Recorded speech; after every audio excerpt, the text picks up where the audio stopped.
The barn doors creaked open as the morning sun poured across the rolling fields, painting them gold. 18-year-old Emily Carter stepped into the light, her boots crunching against the gravel. To anyone else, she was just another small-town farm girl, dressed in faded jeans and a flannel shirt. But on her arm, in bold ink, was a tattoo that told a story far deeper than her age. It read, "For James, my forever soldier." Emily was the daughter of an army widow. Her father, James Carter, had served in Afghanistan and never came home. She had been only 10 years old when the uniformed men arrived at the farmhouse to deliver the news. Since then, her mother raised her alone, and Emily carried her father's memory like a torch in her heart.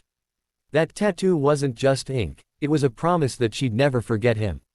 But in her high school, not everyone understood. The first time she showed up with that tattoo, whispers filled the hallways. At lunch, a group of popular kids, the kind who thought life was all about fashion, football games, and who dated who, snickered loudly.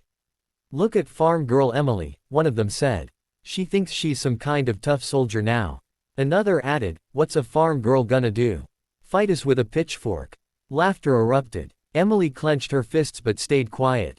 She'd grown up feeding cattle at dawn, fixing fences, and doing chores until her hands blistered. She wasn't afraid of work, but standing up to mockery was harder. Her mom always told her, "Don't let their ignorance pull you down. Your father gave everything for this country. They'll never understand that kind of sacrifice." Still, the bullying got worse. They cornered her in hallways, calling her, "Tattoo Girl," and making fake salutes whenever she walked past. Some even whispered cruel jokes about soldiers, saying things like, "Guess she's proud her dad left and never came back."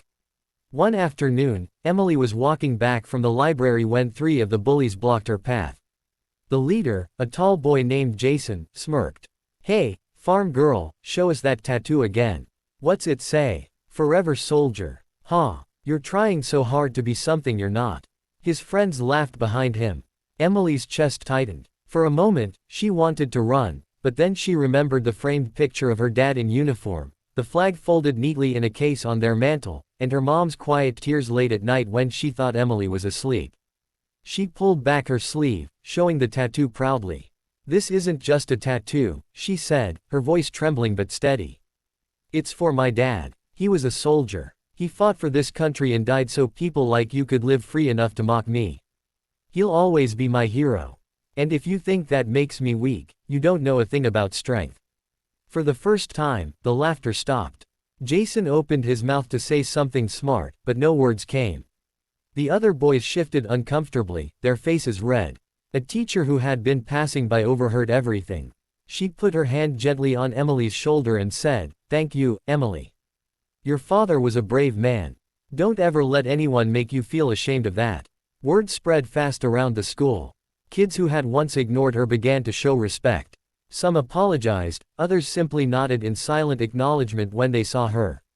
The bullies never mocked her again, and though Jason never said sorry out loud, Emily noticed he couldn't meet her eyes anymore. But the real challenge wasn't just standing up to bullies, it was carrying the weight of grief and responsibility. Back home, the farm was struggling. Machinery was old, bills piled up, and her mom was exhausted from trying to keep everything afloat. Emily often stayed up late, working the fields after homework, her muscles aching. There were days she wanted to break down and cry, to scream at the unfairness of losing her dad and having to grow up so fast. Yet every time she felt like giving in, she'd trace the tattoo on her arm and whisper, "For you, Dad." Those words pushed her forward. One evening, during the county fair, Emily signed up for the speech competition.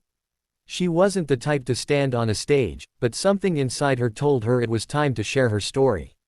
She stood under the bright lights, heart pounding, and began.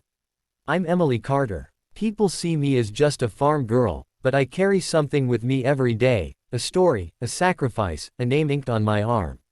My dad was a soldier who didn't come home. Some people mocked me for remembering him, but here's the truth, courage isn't about never being afraid. It's about standing tall even when others try to tear you down. My father's bravery lives in me, and I'll never stop honoring that." By the time she finished, the crowd was silent. Then applause filled the air, loud and long. Her mom, tears streaming down her face, hugged her tighter than ever. Emily's story traveled beyond the small town.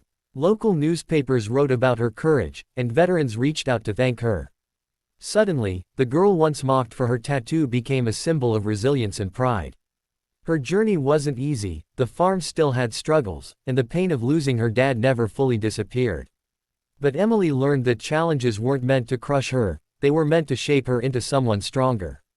By the end of her senior year, she carried not just the memory of her father but also a newfound strength in herself.